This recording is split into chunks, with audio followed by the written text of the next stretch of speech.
इसी स्पिरिट से आज एक नई ऊर्जा के साथ पूरी दुनिया को साथ लेकर आगे बढ़ना है। साथियों, भारत की हजारों वर्ष पुरानी संस्कृति ने हमें एक और बात सिखाई है। जब हम अपनी प्रगति के लिए प्रयास करते हैं तो हम वैश्विक प्रगति की परिकल्पना भी करते हैं। आज भारत विश्व का इतना समृद्ध और सजीव लोकतंत्र है।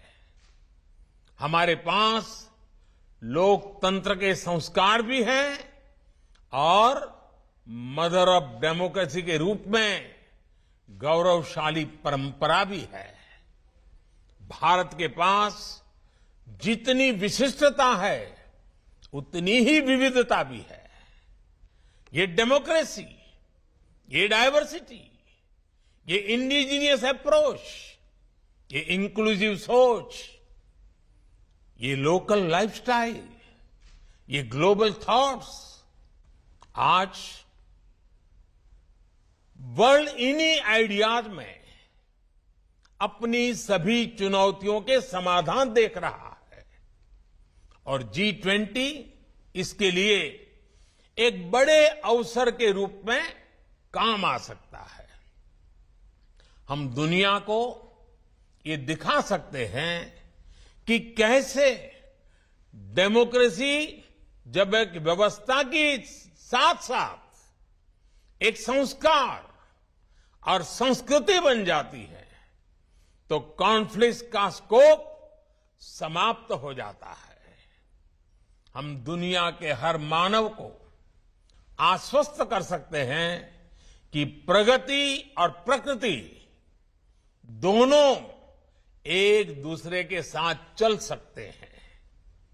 हमें सस्टेनेबल डेवलपमेंट को केवल सरकारों के सिस्टम की जगह इंडिविजुअल लाइफ का हिस्सा भी बनाना है, इसका विस्तार करना है। एनवायरमेंट हमारे लिए ग्लोबल कॉज के साथ साथ पर्सनल रिस्पॉन्सिबिलिटी भी बनना चाहिए। साथियों, आज विश्व इलाज की जगह आरोग्य की तलाश कर रहा है। हमारा आयुर्वेद, हमारा योग, जिसे लेकर दुनिया में एक नया विश्वास और उत्साह है, हम उसके विस्तार के लिए एक वैश्विक व्यवस्था बना सकते हैं। अगले साल विश्व इंटरनेशनल ईयर ऑफ मिलेट्स मनाने जा रहा है, लेकिन हम तो सदियों से अनेकों मोटे अनाज को अपने घर की रसोई में जगह दिए हुए हैं। साथियों, कई क्षेत्रों में भारत की उपलब्धियां ऐसी हैं जो विश्व के अन्य देशों के भी काम आ सकती है। उदाहरण के तौर पर भारत ने डिजिटल टेक्नोलॉजीज का उपयोग जिस तरह विकास के लिए किया है, इंक्लूजन के लिए किया है, भ्रष्टाचार मिटाने के लिए किया है, ईज ऑफ डूइंग बिजनेस और ease of doing governance, ease of living बढ़ाने के लिए किया है, ये सभी विकासशील देशों के लिए मॉडल्स हैं, टेम्पलेट्स हैं। इसी तरह आज भारत विमेन एम्पावरमेंट में उसमें बढ़कर विमेन लेड डेवलपमेंट में प्रगति कर रहा है। हमारे जनधन अकाउंट्स और मुद्रा जैसी योजनाओं ने महिलाओं के फाइनेंशियल इंक्लूजन को सुनिश्चित किया है। ऐसे ही विभिन्न क्षेत्रों में हमारा अनुभव विश्व की बड़ी मदद कर सकता है और G20 में भारत की अध्यक्षता इन सब सफल अभियानों को विश्व तक ले जाने का एक अहम माध्यम बनकर आ रही है। साथियों, आज का विश्व सामूहिक नेतृत्व की तरफ बहुत आशा से देख रहा है, चाहे वो G7 हो, G77 हो या फिर UNGA हो। इस माहौल में G20 के प्रेसिडेंट के तौर पर भारत की भूमिका बहुत अहम है।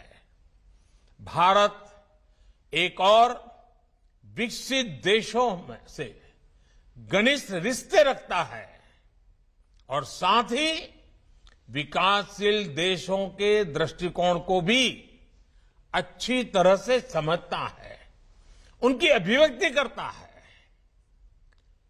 इसी आधार पर हम अपनी G20 अध्यक्षता की रूपरेखा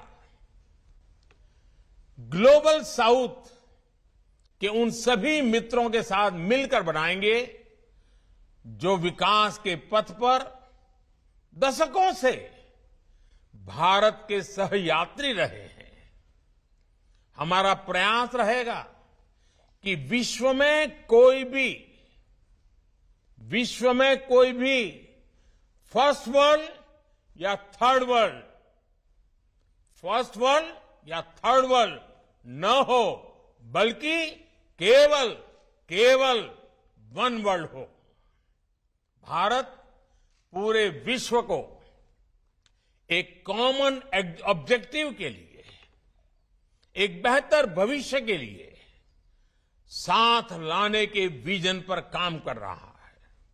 भारत ने वन सन, वन वर्ल्ड, वन ग्रिड के मंत्र के साथ विश्व में रिन्यूएबल एनर्जी रिवॉल्यूशन का आह्वान किया है। भारत ने वन अर्थ, वन हेल्थ इस मंत्र के साथ ग्लोबल हेल्थ को मजबूत करने का अभियान चलाया है और अब G20 में भी हमारा मंत्र है one earth, one family, one future.